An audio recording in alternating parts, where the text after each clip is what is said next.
And welcome everybody to this WebEx hosted by WBCS and the World Resources Institute. And the reason we're running this WebEx is we want to update people on version 2 of the Corporate Ecosystem Services Review Guide, which WRI and WBCSD were involved in developing several years ago. So ESR, that's what I'll use for Corporate Ecosystem Service Review, is a structured method that helps business managers proactively develop strategies to manage their risks and opportunities arising from companies, their company's dependence and impact on ecosystems. And the agenda for today is I'll be hosting this with Eva Zabi's help. Thanks, Eva. Eva and I will be just taking you through the ESR as a bit of a reminder.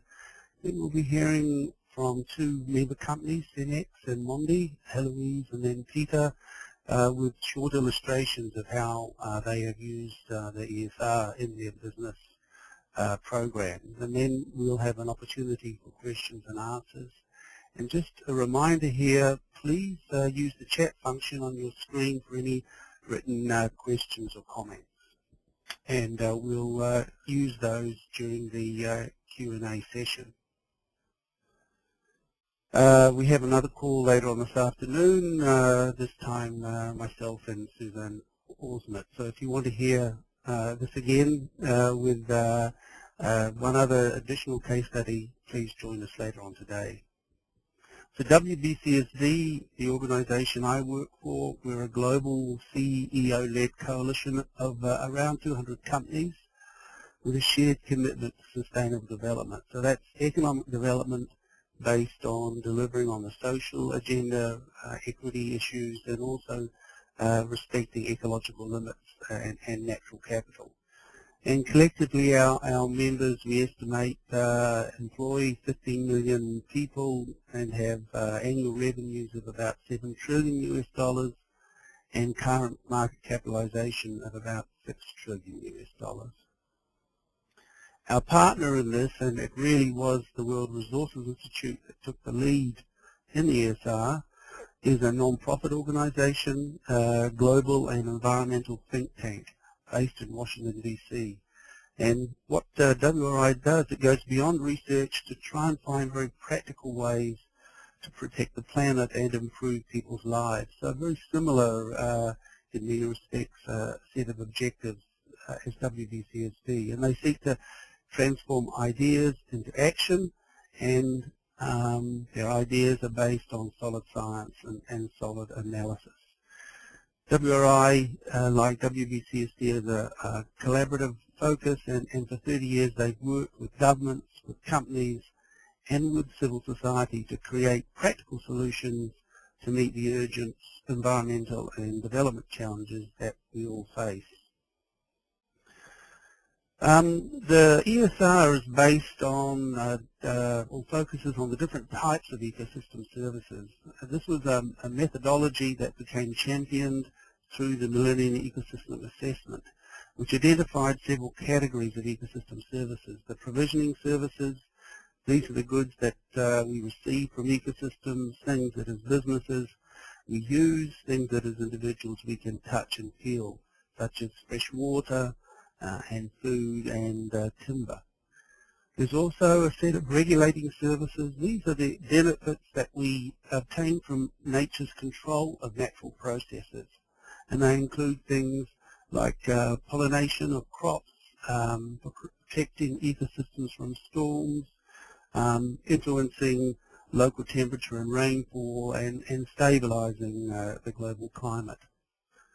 The third set of services is the cultural services. These are non-material intrinsic benefits that we receive from ecosystems, such as recreation, tourism, and also, importantly, cultural identity. There is a fourth type of ecosystem service, which is the supporting services. These are the services that support all of the provisioning, regulating, and cultural services. They the engines, I guess, of natural capital, and they are associated with processes like nutrient recycling and photosynthesis. And these, from a business perspective, I guess are a bit more difficult to assess and often are included in the other three categories. All of you, I think, will be familiar with the recent TEEB report. TEEB is the Economics of Ecosystems and Biodiversity, a G8 process that was run for a number of years. They used this type of analysis and built very strongly on the Millennium Assessment findings. One of the insights of the Millennium Assessment was that we all depend on these ecosystems, services or benefits, not only as individuals, but from a national economic development perspective and human well-being. And therefore, conserving and sustaining and managing ecosystems is not necessarily contradictory to development. Rather, when you think about it, it's the foundation of long-term economic growth. The Millennium Ecosystem Assessment generated a status of the world's ecosystems, and what it really identified is that about 60% of the key ecosystems and the services associated with them were being degraded. Provisioning services like biomass energy, genetic resources, fresh waters, and the regulating side, air quality control, water purification, the cultural side, the aesthetic values, spiritual values, these are all being degraded as a result of economic development. There was another set of services where there were mixed results. In some areas decline, in other areas you're seeing expansion, such as in timber and fibre production.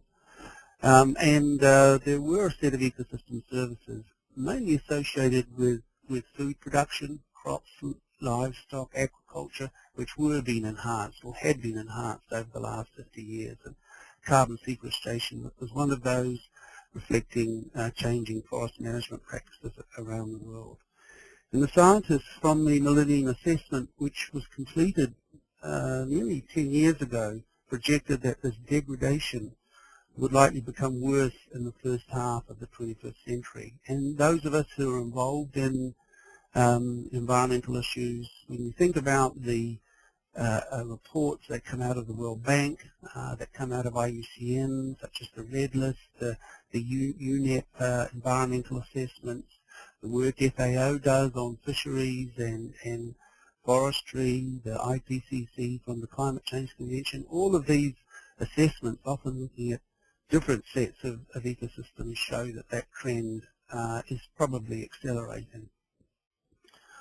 So businesses and ecosystems and the services that they deliver are totally interlinked. And this trend of degradation matters not only to biologists and environmental groups, but to us as companies as well. This is in part because companies impact on ecosystems directly and indirectly through the supply chain. And if a company impacts on ecosystem services negatively, when you think about it, it opens itself up to legal and reputational and operational risk. And we've all heard about some cases of companies having to pay compensation for the environmental damage they've caused. But companies also depend upon ecosystems, and then if an ecosystem service that a company depends on declines in quantity or quality, then operational risks become very significant. And what I want to share with you is just two real-world examples to try and show you what I mean. The first one relates to operational risk, and in the 1990s, a Costa Rican hydro power company, now called Enel Latin America, was literally losing its source of power. Landowners in its watershed were clearing the forested slopes upstream of the company's dams for livestock and agriculture. And when the trees were gone, the heavy rains caused increasing soil erosion and river sedimentation, therefore lowering the dam reservoir capacity and its ability to generate power. But the hydro company found a very cost-effective solution to protect these operations. They decided to pay upstream farmers to keep their land in forests, since forests provide a range of services that really will keep the dam in business. And when we distribute the materials, there is a web link to where you can find out more information about this case study. The second one relates to financial risk, or perhaps looking at it the other way, financial opportunity. And in 2011, last year, the World Bank approved a new international finance corporation IFC performance standard that screens the investments they support for environmental risk and impacts. These new IFC investments are now required, or new IFC investments are now required to maintain the benefits arising from ecosystem services, and including systematic screening for ecosystem service risk and impacts as they are assessing potential investments. So potential impacts on ecosystem services need to be addressed in the planning stage in terms of mitigation plans and compensation rules. And these standards require a comprehensive screening for both project impact and dependence on services. And the IFC has provided a guidance note, an extensive guidance note, for how to comply with this standard. And it's really great to see the IFC references the ESR as a business tool. These standards went into effect in 1 January this year, and they now apply to all new IFC investments and IFC clients. Now, these performance standards will be widely influential throughout the world, and we expect the following impacts from this new policy as we go forward. It will affect the IFC portfolio, and this is a significant investment portfolio, around $18 billion in 2010. And this will influence the practice of investment partners for projects when that money comes from governments, but also from the private sector through cooperative investment structures. The World Bank is looking to the IFC policies as it updates its own safeguards for the investments that it makes to governments for major development projects. We anticipate that the Equator Bank, principal banks, and there's about 60 of these, we will anticipate that they'll start to link their own performance standards to those of the IFC. And we also know that banks in China and Brazil are using the IFC policies as they develop their own internal standards. And lastly, we anticipate that most OECD export credit agencies that support exports around the world will also link their safeguard standards and review standards to this core IFC set of standards.